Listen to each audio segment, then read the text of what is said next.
Yeah, hello everybody. Macroeconomics, and we are just in our model, the ISLM model that we have developed, the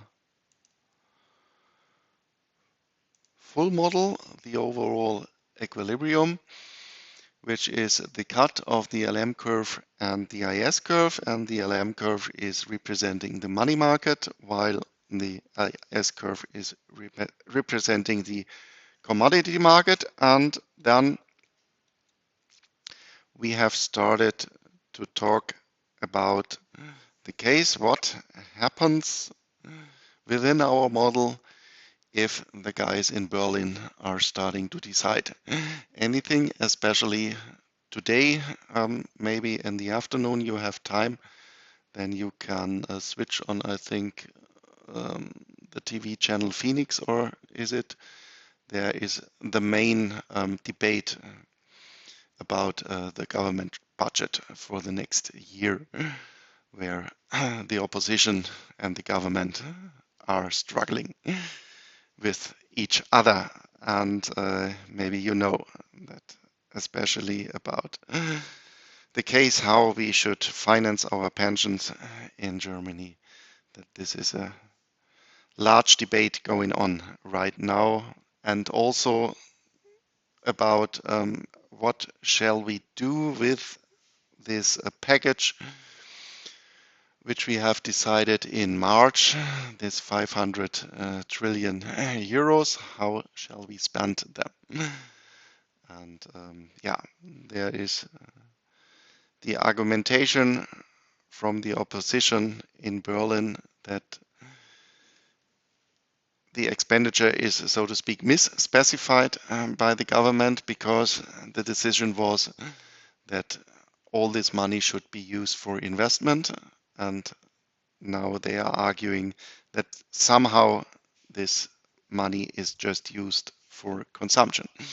Well, maybe you are interested in, then you can look it at TV today. Yeah, but if we then increase government expenditure, we have talked about what happens mechanically in our model, that this would mean then right shift of the IS curve.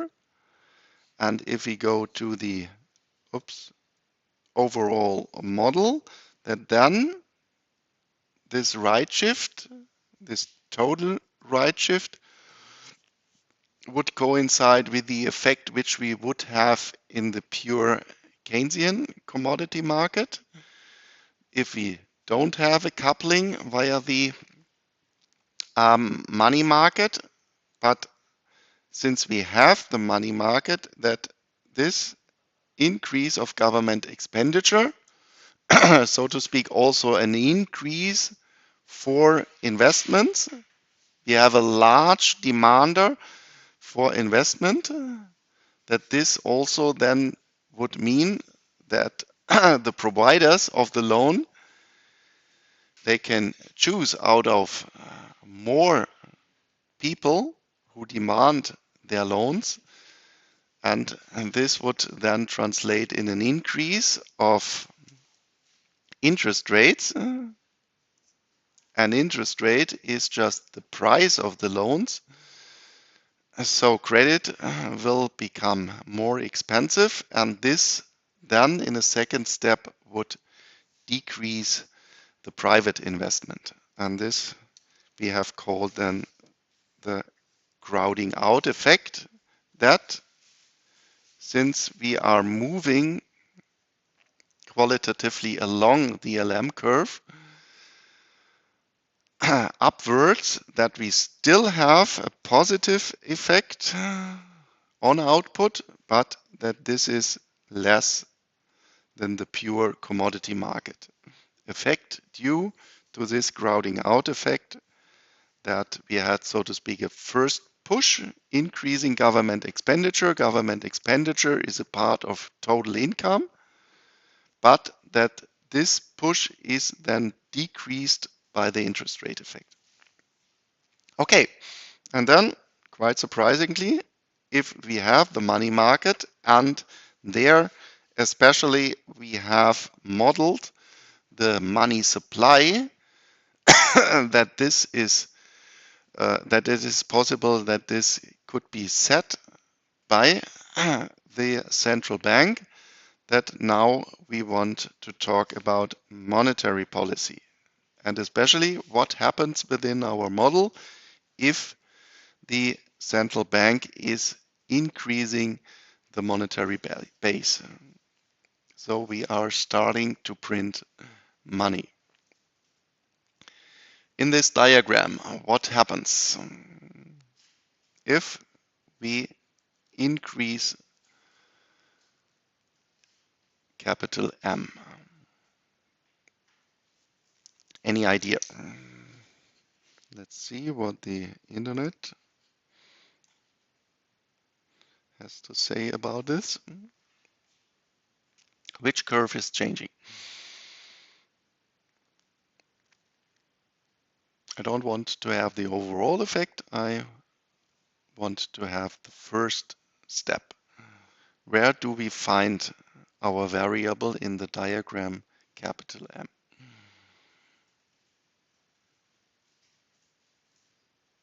Yep. Yeah, here. So here at the money supply.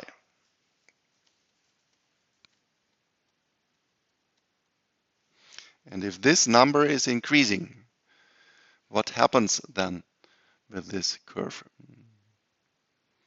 Yep. It is just shifting to the right. Totally right. So maybe up here, and this would be then M plus delta M over P. What does this mean? Well, this cut here was one possible equilibrium at the money market given, oops, the bracket has moved down here.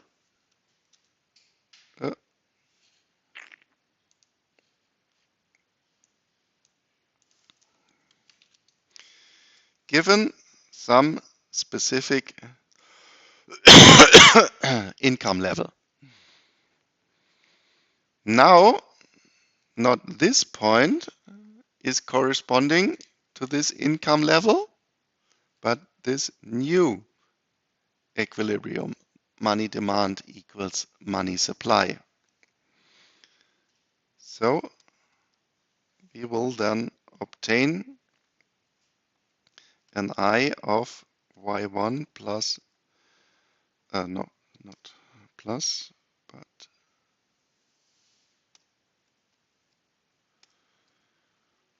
y1, comma, m plus delta m.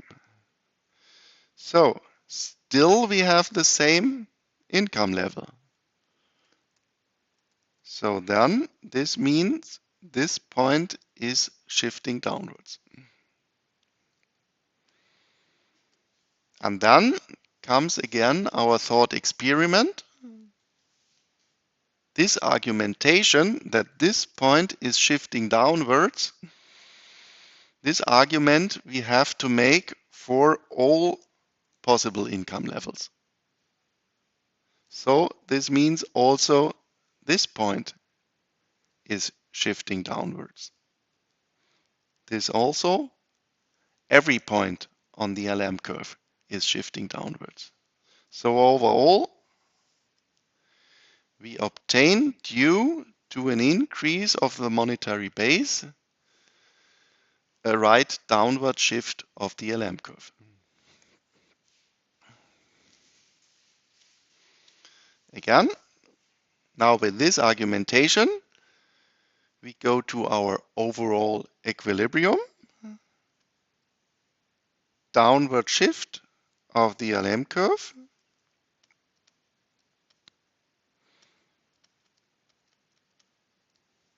means now that we obtain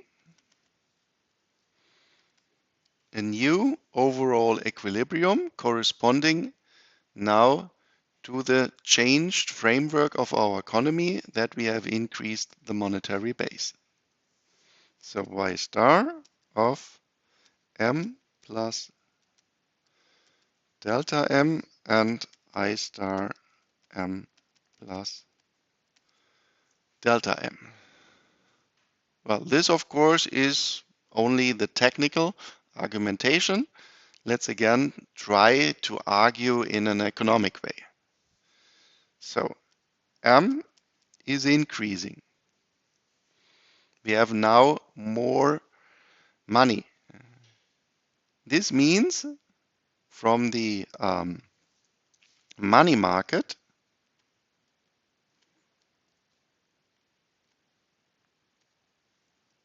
and due to our dependence of money demand, depending positively on income and negatively on interest rates, that interest rates are decreasing. Now we have a lower interest rate compared to our starting situation. With this lower interest rate, we now are going to our commodity market, in which variable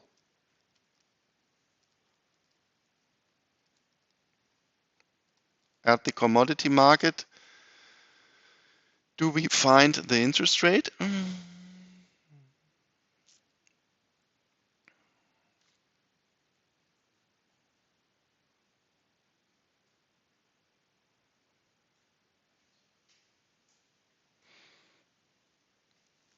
Commodity market was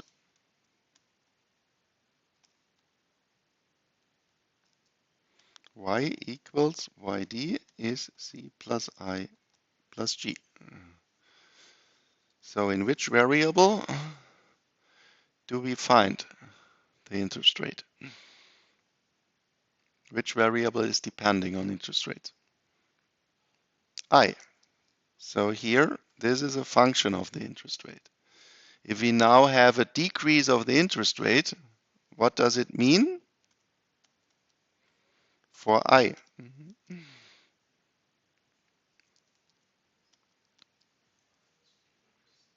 Pardon? I increases, yeah?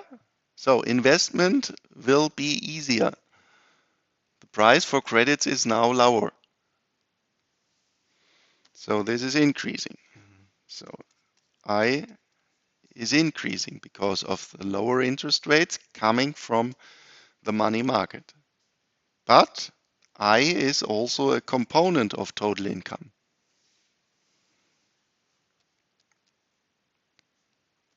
I is a component of total income. This means if this is going up, then of course also total income is going up.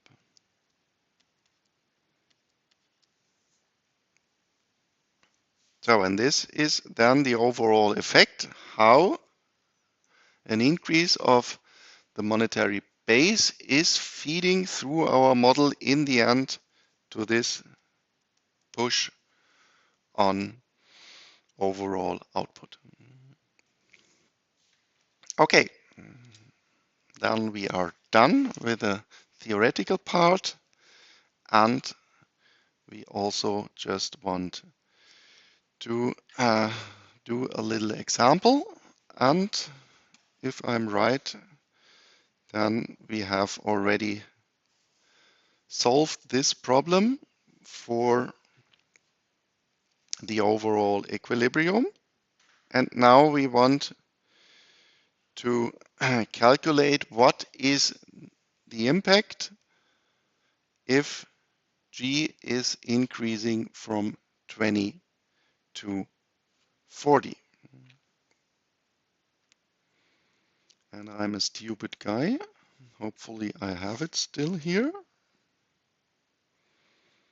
This is the overall equilibrium.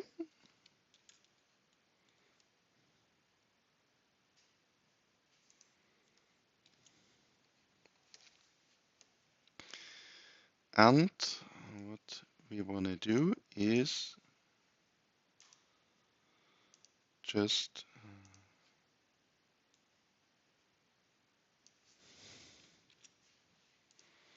starting from this, what happens if government expenditure is doubling?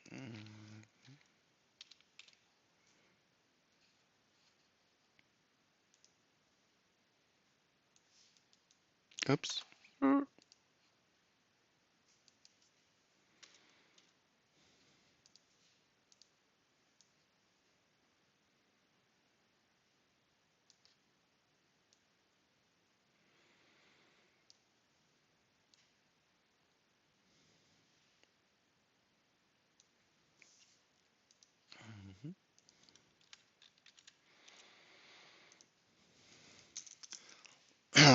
Let's do this in red.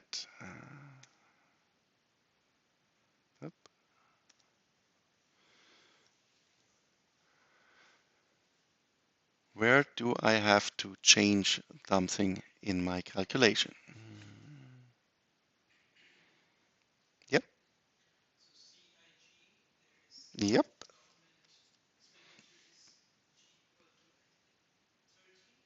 Doubling. 40? No.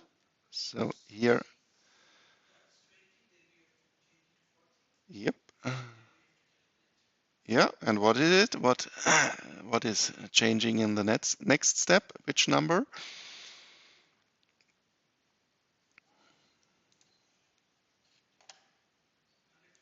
120. Great.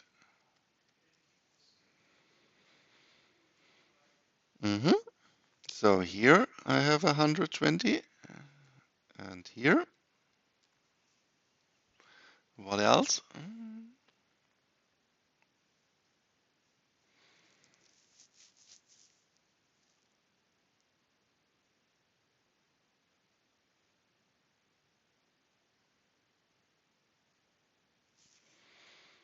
Here I have 0.2. I have to divide both sides by 0.2. 100 divided by 0.2 was 500, and now 120 times 5 is 600. The money market, is there something changing? Hmm?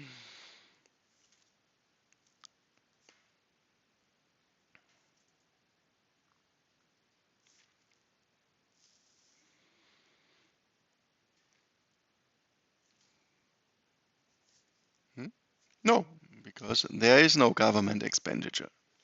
So then we are done, but we have a new IS curve, depending now on the larger expenditure level of the government. So this is changing to 600. 600 minus 400 is now 200. And 200 over 2000 is 1 over 10. So this is then here, my 200, and I obtain 10%. What is the effect on the output? I have here now 600 and 10%. So 600 minus 150 is 450. And hopefully, if we are coming from the money market, this is hopefully the same. 400 plus 500 times 10% is, of course, we are happy also 450. So graphically, this shifts to our 600 parallel shift upward.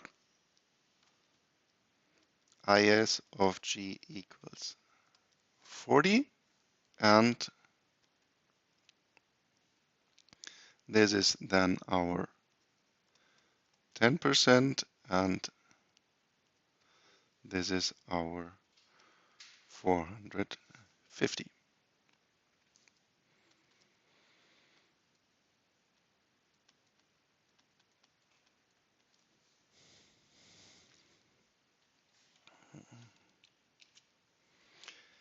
So we are done. Of course, you can also start from the beginning and doing all the same of the calculation. But since we have already done this, I think then you hopefully also get a feeling how this is done, how the model is working. And if I'm always starting from the beginning, then we are in the situation that we always have to think, well, I always, sorry, oops, shit. Uh, this shouldn't happen. This should not happen. Sorry.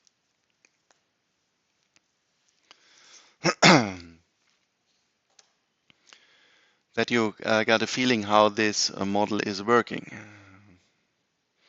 That we do not have to make always the same calculations. Okay, then monetary policy. An increase of the monetary base of 1/4, 25%.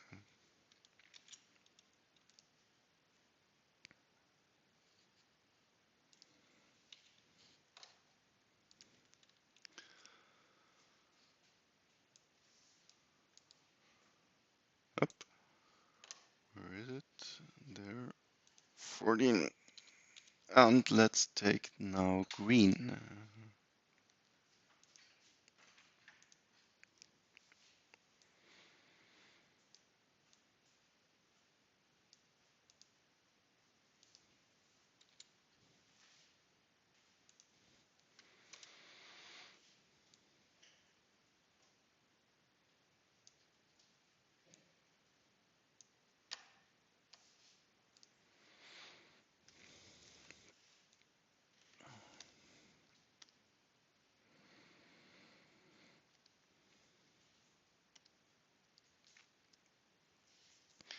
An increase of monetary base of 25% means in absolute values, starting from 100, what is then delta M?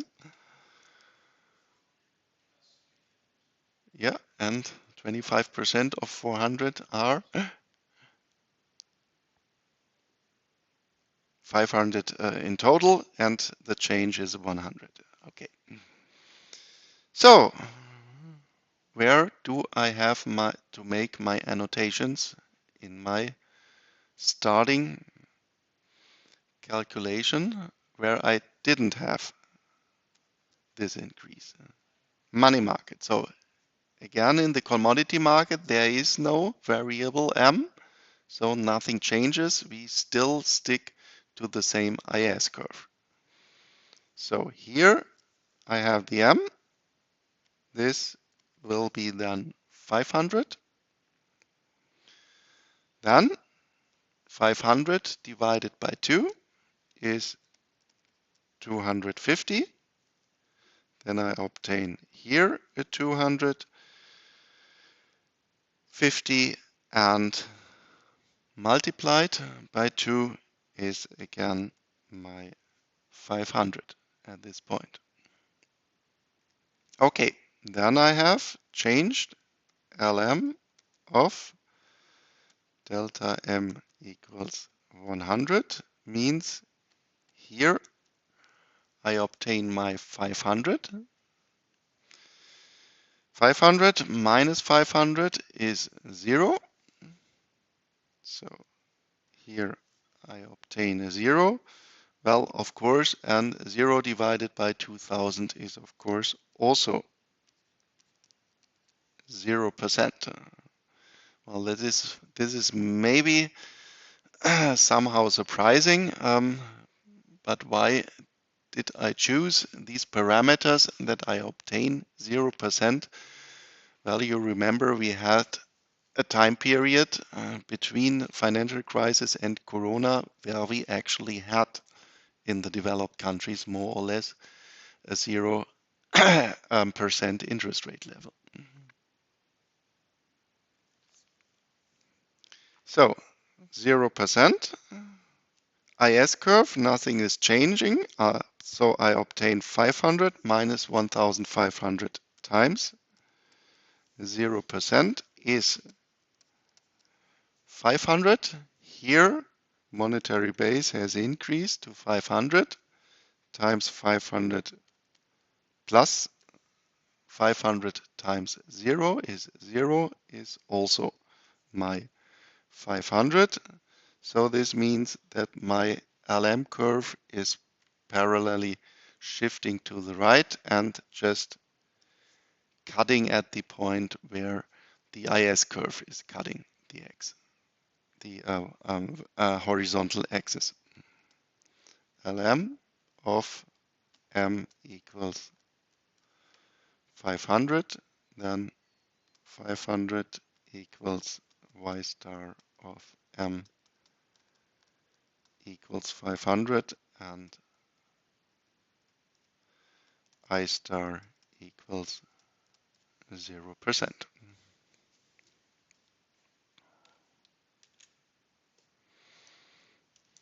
So we are done now with our ISLM model. And of course, if you think of in roughly 3 weeks, we are starting with our little paper you should write then within 5-6 days. You can think of what can I ask theoretically. Well, of course, I can pose the same question with other numbers. Or what I also can do is that I change some other parameters. We also can think of, well, what is changing in our model if the savings rate is changing. 1 minus the savings rate was the marginal rate of consumption. So for example, I could change this CY. And you also can think of, well, what happens then in my model. Or since you have some time, you are not have to write your paper just in 1 or 2 hours. So I can ask a little deeper. So maybe then I ask you what happens if simultaneously 2 parameters are changing. I can ask what happens if I'm doing both monetary and fiscal policy, for example. Yeah. So please use the next time to think about this model and what is changing if the parameters are changing. Okay, but then we want to go further in theory because, yep, sorry.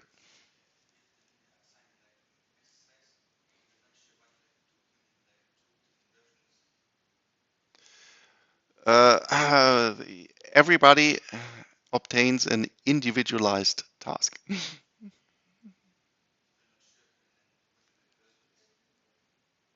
So I think I have about 100 students, so there will be 100 different tasks. And everybody of you obtains a single country where you should then write a little bit maybe about price development or growth development. But we will do this next and in 2 weeks we will do it with an example together that you somehow know what you then should do. Okay, but where is it? I talked already about this. Within the ISLM model, we already have introduced our price level P. Within the ISLM model, this price level was fixed, and now we start to flexibilize this parameter P, because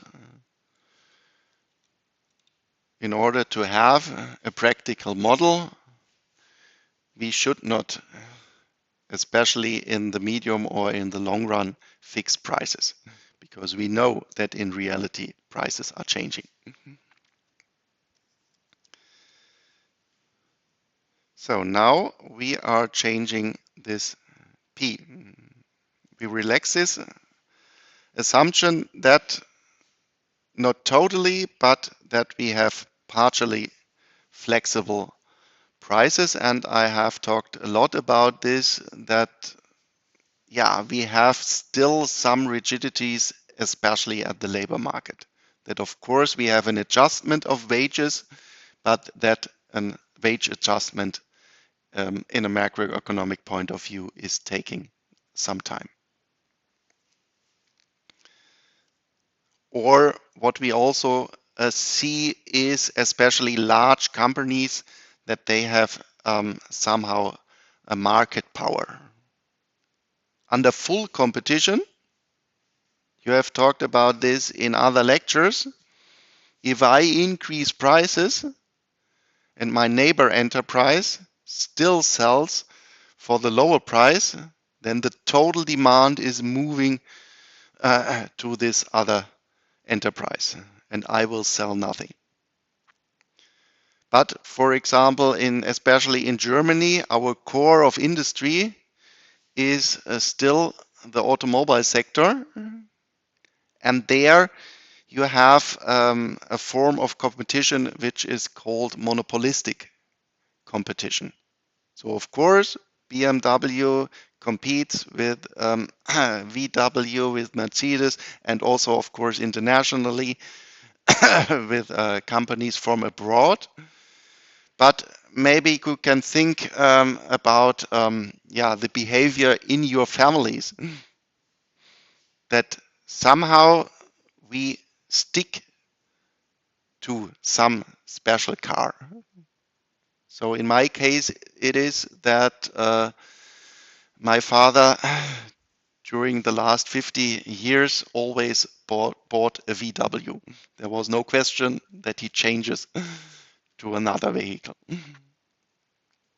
Of course, if these cars would be compared to other cars too expensive, then I think about of changing. But I have in the form of monopolistic competition somehow a little corridor of price changes, so that not my total demand is shifting to my competitor.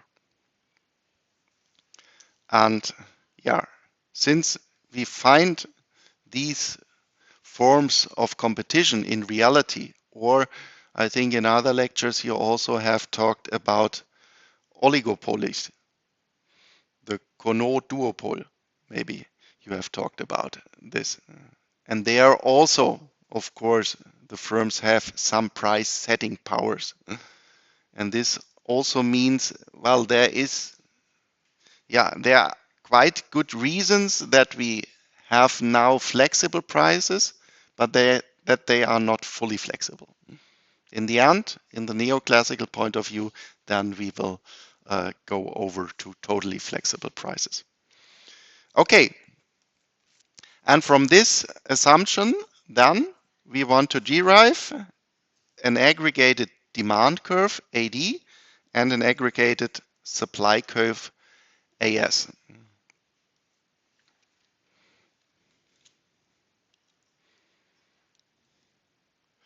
And yeah, I will not do it mathematically, but I will give you a clue qualitatively how this AS curve looks like in the dependence on prices. And there are mainly, yeah, three schools of thought how we can explain the dependence of supply in a macroeconomic point of view on prices. And one is the Keynesian theory of rigid wages. This is what I said, that we assume in the labor market we still have some rigidities, or in general rigid prices. This was the motivation that we do not have in general fully competitive markets. And of course, always very important explanations are to model the role of expectations. And this is then the so-called Keynesian theory of expectations. Yeah, rigid wages. Of course, always in economics we assume that the enterprises are maximizing their profits. Profits, pi, is revenue minus costs. Well, and within this cost function, we find, of course, as one of the main variables, the wage cost, so the wage level. And if we now assume that the wages cannot directly adjust, and revenue is price times quantity. So if we then increase a little bit, and we said we have some market power that we can do it, if we now raise a little bit our prices, then in the medium run, we have assumed that we have rigid wages, that then not directly the wage cost is also increasing. It stays at the same level. So I increase revenue, and for some time, because of the rigidity in the labor market, my main costs, the labor costs, are not increasing. And this, of course, means that somehow in the short run, marginal profits are increasing. This part is increasing, this stays the same, then, of course, profits are marginally increasing. And then, of course, this means, well, if I can sell for higher prices, what will I do in the supply side as an enterprise? I will also increase production. So this then translates that I also have, in this case, an incentive to increase production. And this then means increasing prices translate in increased production. Overall, we then obtain that the overall supply, depending on prices, is a positive function, is monotonically increasing. So this is the qualitative argument from the labor market. Let's go to overall rigid prices. Now, roughly, not only the wages cannot directly adjust, but also the prices of other goods. Now let's assume we see in the media that the general price level is decreasing.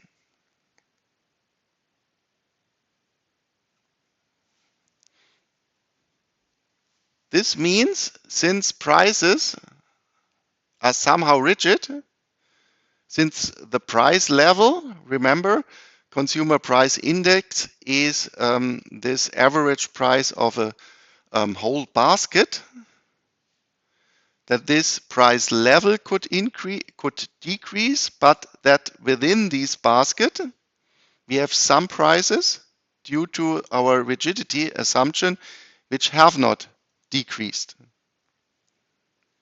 so that they have not decreased their prices.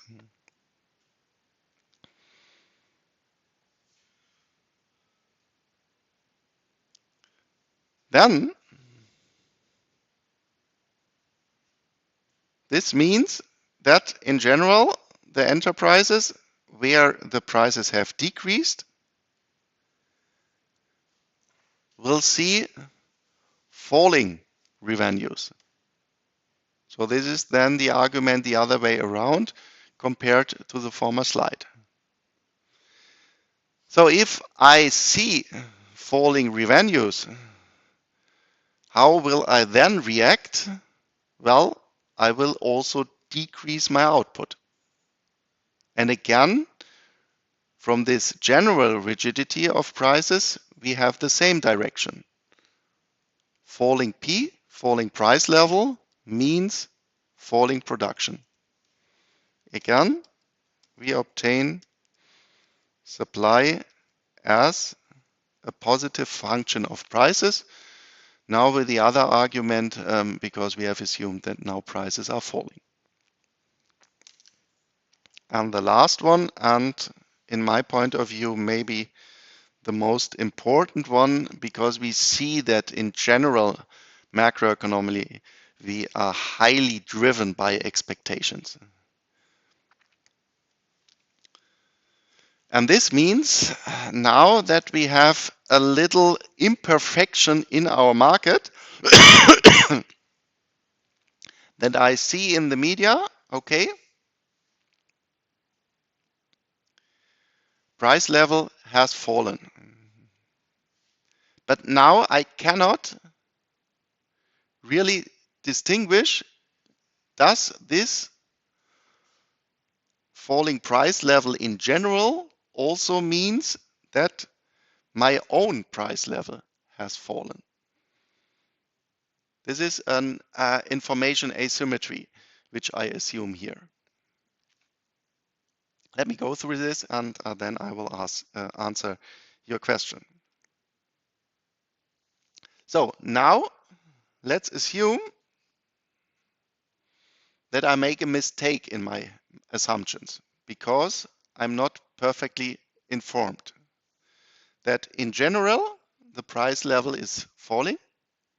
And I translate this, okay, also in my market, I have price pressure and that my own prices have also fallen.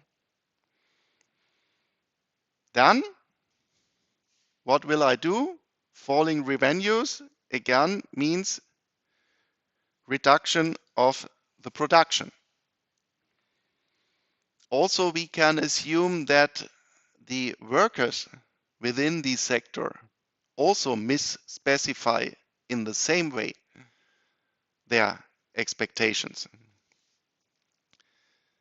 So that this price level has fallen, and this then means that they assume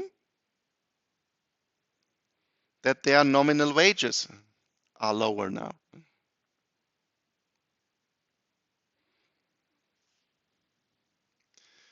Well, if I own less, what will I do? I will not work as hard as before because I obtain a lower wage. So I will decrease my effort. But if I work less, labor is the main input factor of production. also means that production is falling. And again, we have at the first point assumed that the general price level has fallen. Again, from this argumentation, we obtain this positive dependence on the price level.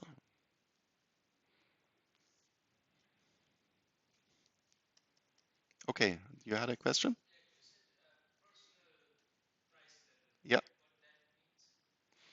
Well, again, think of price level overall. This is CPI. This is our basket of 100,000 different goods. And then I'm producing in some special sector. So there I have my sector price level. Okay? So it doesn't mean it has not to be the case that my sector price level adjusts one-to-one to the overall average price level. Okay? And there then we say, well, that we are not fully informed, so that I in general cannot distinguish the general signal. Does it translates one-to-one into my sector or not 100%?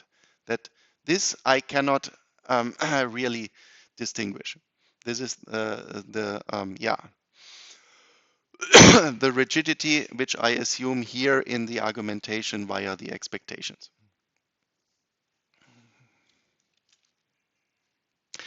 Okay, done. We are done, and surprisingly, we end up with a supply function which looks like all supply functions you have already seen, just an increasing function depending on the price level. But please be careful, again, in the internet, you can just find the argumentation that the dependence on prices, well, this is the same as you have it in your microeconomics or business administration courses. There, the argumentation or the argument why the price, the supply is increasing with prices just comes from profit maximization. This is a fully other argumentation. Here we are in macroeconomics. Question?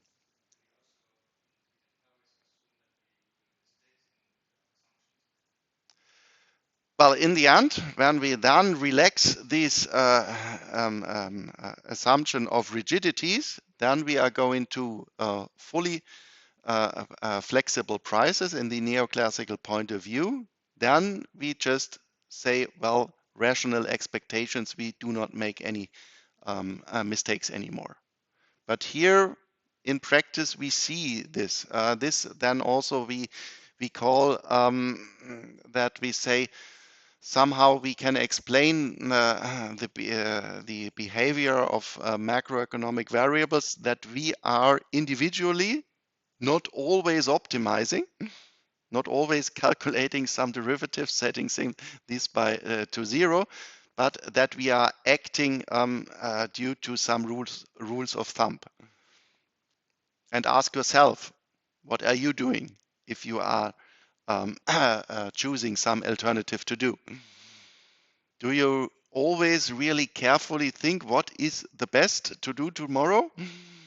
Quite often we just say, well, let's do what I have done yesterday. And especially this field is then called behavioral economics. I think you will also have a lecture if you want in behavioral economics in your studies. Okay, so we in general have argued that we have a positive dependence on prices.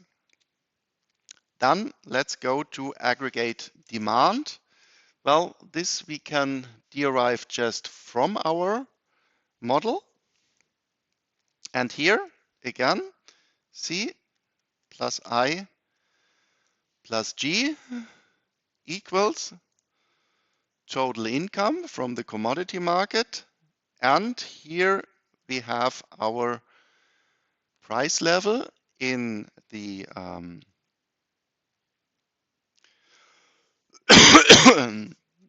in the money market, and now we ask what happens in our ISLM model if prices are changing. And remember, this is a demand-driven model. We have started to model our whole economy from the demand side. And therefore, now when we have derived the dependence within our model, what happens to total income, to total production if prices are changing? Since we have modeled the economy from the demand side, we obtain the aggregated demand function. Qualitatively, we can argue, okay, P is increasing. If P is increasing, then real money amount is decreasing. We are dividing with by a larger number. Then lowercase m is decreasing. But remember what we have talked about 15 minutes ago. Where is it? Here. Monetary policy. There we had changed the parameter capital M. But the decisive parameter is capital M over P. So an increase of price level is then qualitatively the same as a decrease of monetary aggregate. Well, and if an increase of the monetary aggregate means a downward right shift of the LM curve, a decrease must mean an upward left shift.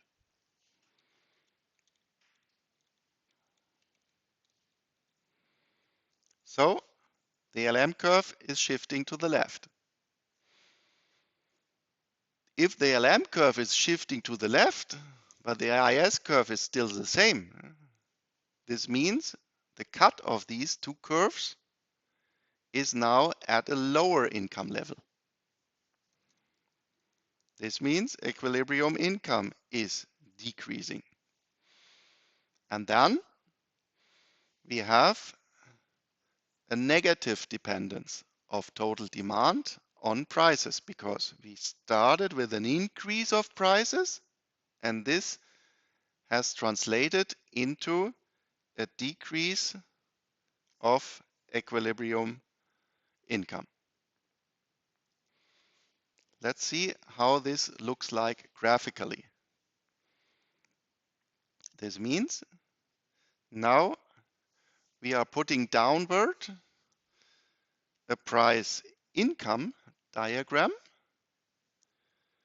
This LM curve is depending on a specific price level. So this is then theoretically the same argumentation which we have made deriving the IS curve. There we said we look at the equilibrium at the commodity market given a specific interest rate level. For the derivation of the LM curve, we said we look at the equilibrium of the money market given a specific income level. And now we are arguing we calculate the overall equilibrium in the ISLM model given a specific price level. So maybe this price level P0 is situated somewhere here. Then the corresponding equilibrium income level we find just down here.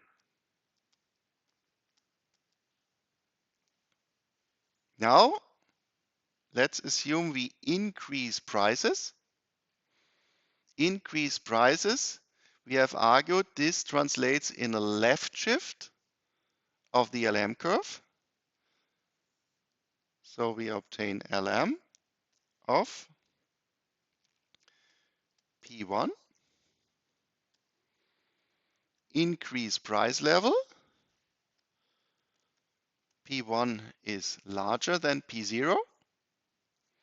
We obtain a new equilibrium income level, Y star of P1. Down here, Y star of P1, corresponding now to the higher price level. And now we make the same thought experiment. This argumentation we have to make for all possible price levels. Also for a lower price level, then we would end up here, or an even higher price level, then we would end up somewhere here. And in the end, we obtain this aggregated demand curve.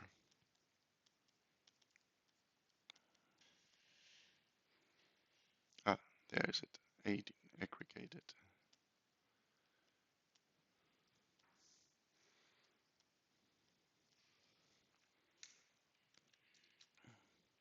Putting now both curves together, the cut of aggregated demand and aggregated supply is again overall equilibrium of the economy with partially flexible prices. But please be careful.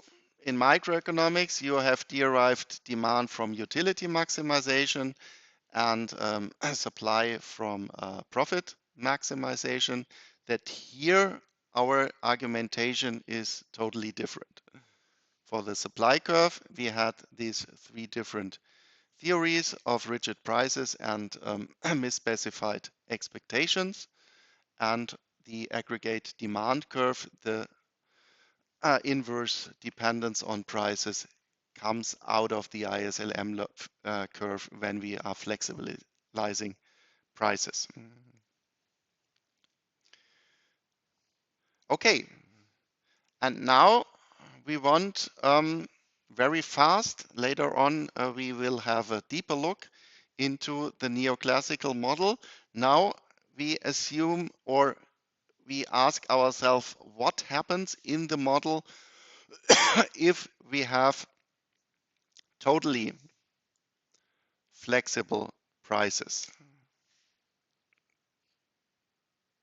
And that we now have rational expectations, that we do not make mistakes anymore. And this will then mean that expected prices will be the same as the actual prices. There is no information asymmetry anymore. Well, and now the view on the economy is shifting. If every agent in the economy is not doing any misspecifications anymore, then what determines in the end total production? Well, the production possibilities which we have. So in the end, the framework of the production conditions. How good is the education system in our economy? How good is the infrastructure? What kind of resources of raw materials do we have? In the short run, maybe we can just push output. think of the business cycle. For some time, we can drive the car with 120%, but we cannot do it in the long run.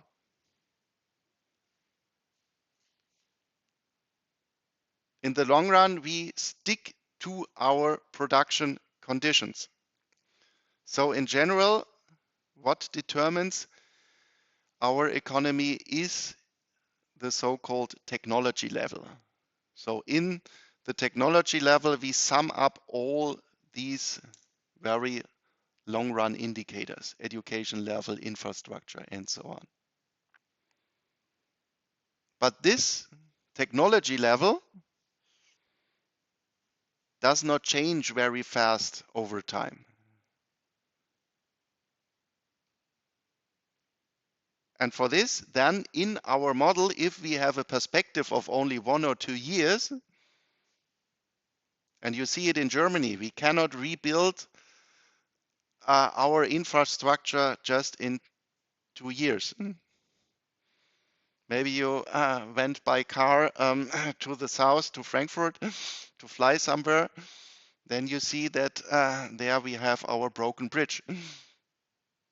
This has been broken, I think, in 2021. And the new bridge will be rebuilt. The perspective is 2029. And this is one of the main southeast highways of Germany.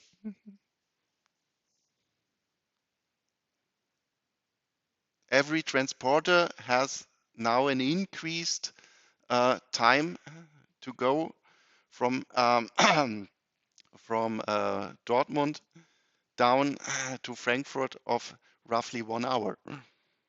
And then you can think of this really has increased macroeconomic costs in Germany.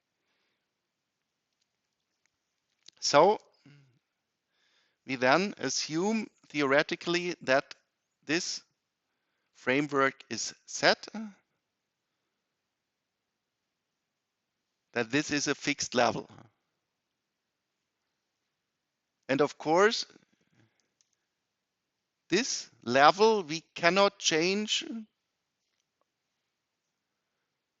if the prices are changing, because it is given. Also the education level. To increase the education level of a country, this takes a long time. And this then means that in the long run, the AS curve becomes steeper and steeper and steeper. And that this will be then in the long run just a vertical line.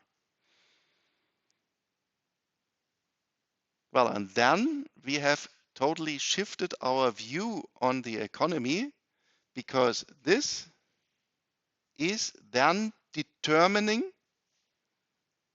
the output level in our economy. And this is now determined via the supply side.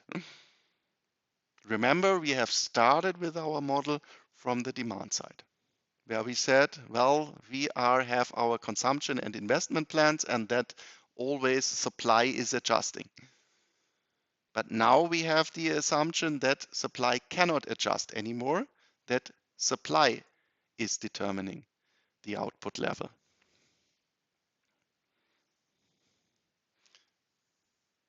And then with a vertical supply curve,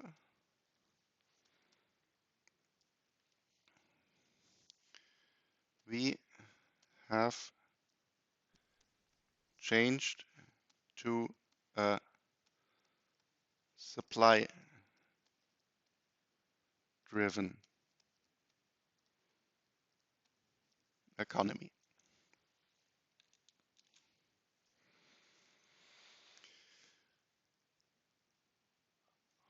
Okay, we have 15 minutes left, because then now within our model, we also want to ask what happens if we make fiscal policy or if we make monetary policy. Let's start from an overall equilibrium in the long run and fiscal policy that we have an increase of government expenditure.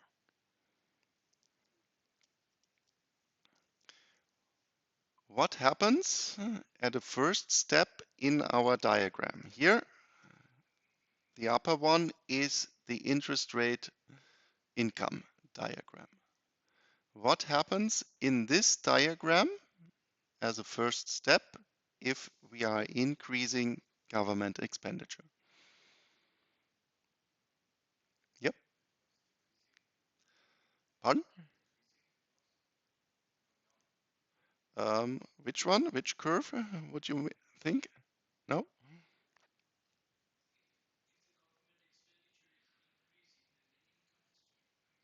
Yes, but the argumentation is then in the end.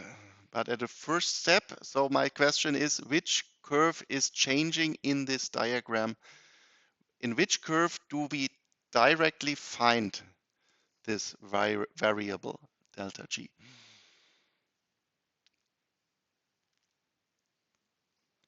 Pardon? The commodity market, great. The IS curve. And what happens to the IS curve if G is increasing? You can also look it up in your slides if you want. Yes, it shifts to the upper right. So we obtain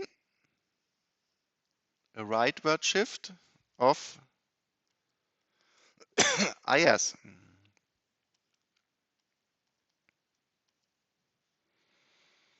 What does it mean? Well, now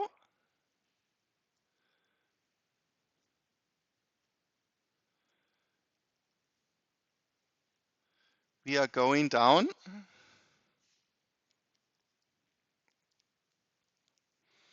in our PY diagram.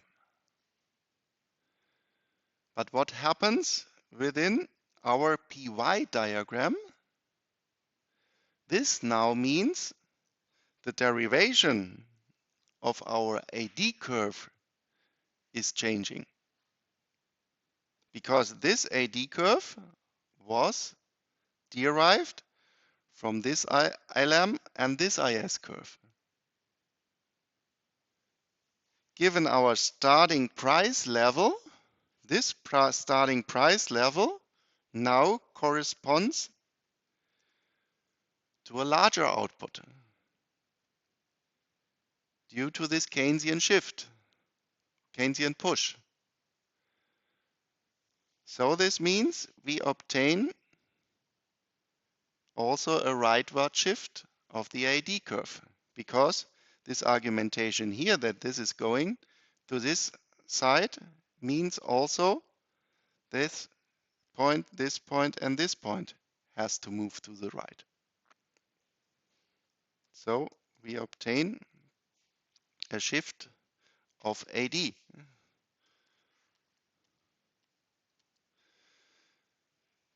But now we have partially flexible prices.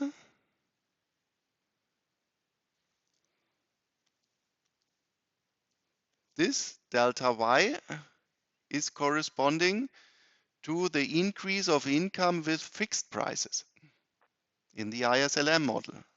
Now we have, due to our AS curve, partially flexible prices. So prices are adjusting due to our AS curve. So this means prices are increasing slightly.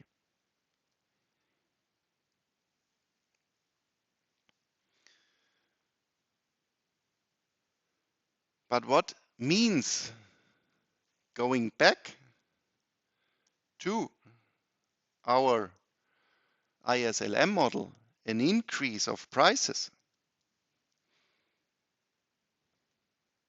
In which curve in the ISLM model do we find the variable prices?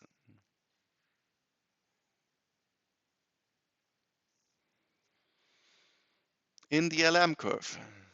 So this means we obtain a little left shift of the LM curve. And how far does it shift? It has to shift due to our new equilibrium here. So we have this new IS curve. So the right shift of the LM curve has to be that this equilibrium income in the ISLM model now corresponds also to this equilibrium point in the ASAD model. LM of P1. This was LM of P0.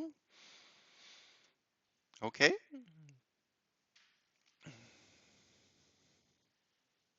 So first, IS shift to the right. Second, AD shift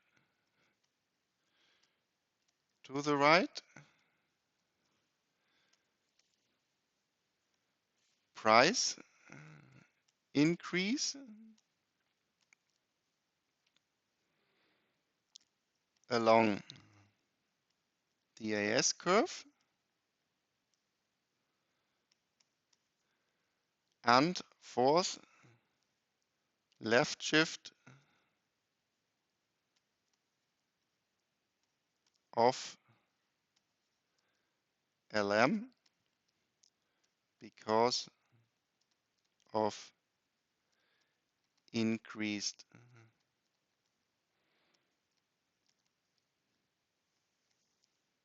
prices. Well, and then we can say in the long run, this is the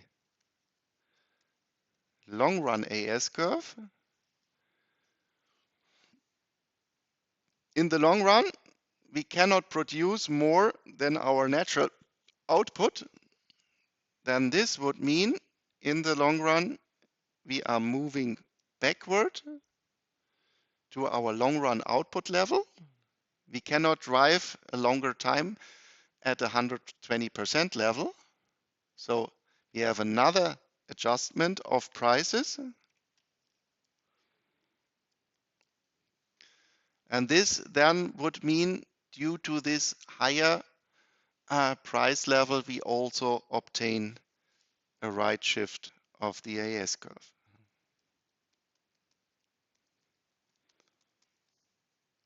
In the long run, we cannot produce more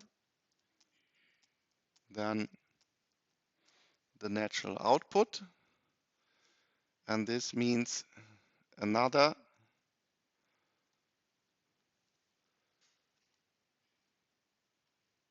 adjustment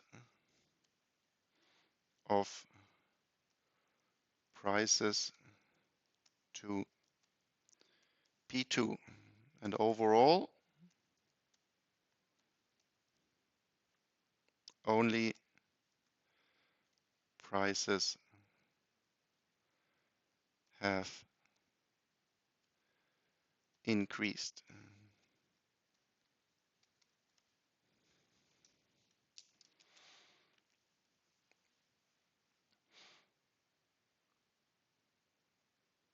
And remember the general argumentation which we also made when I talked about the scrappage premium in Germany in the financial crisis. There was the argumentation, well, if from the government side everybody obtains 2,000 euros,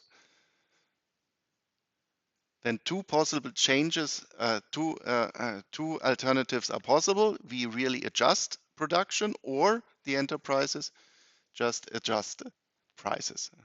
And in the long run, okay, we should not be surprised if only prices are adjusting. And for the politicians, it is, yeah, always the hard task.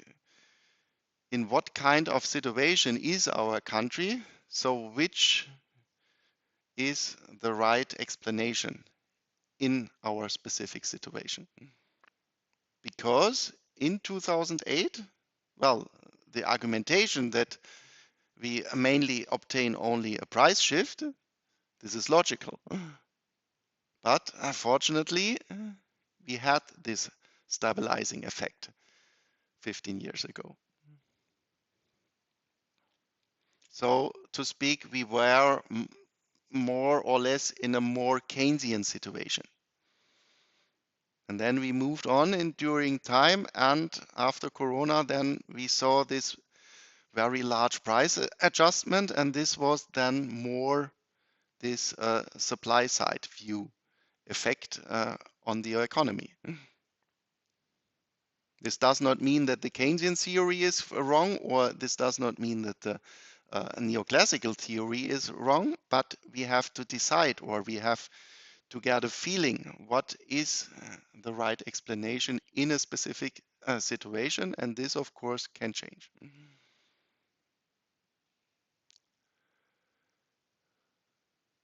Behavioral economics, well, let's see, I have to look it up if I find some special book for behavioral economics, but maybe you can look in your description of behavioral economics. Where is it? Oops. Let's see what my colleagues have written down there. IBS. Where is it?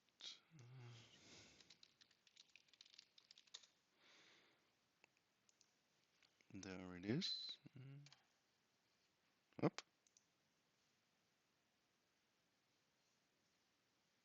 There and there. And let's see.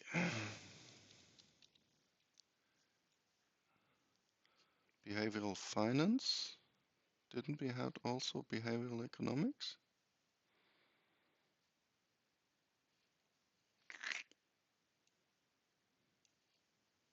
Only behavioral finance?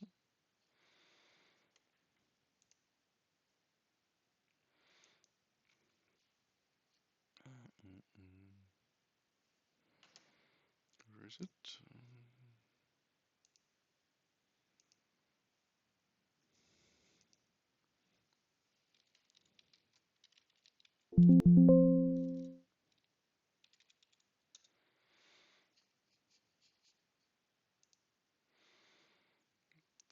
There we have some. But this is mainly finance. Let me see. I look some books up for you. Okay, then thank you very much for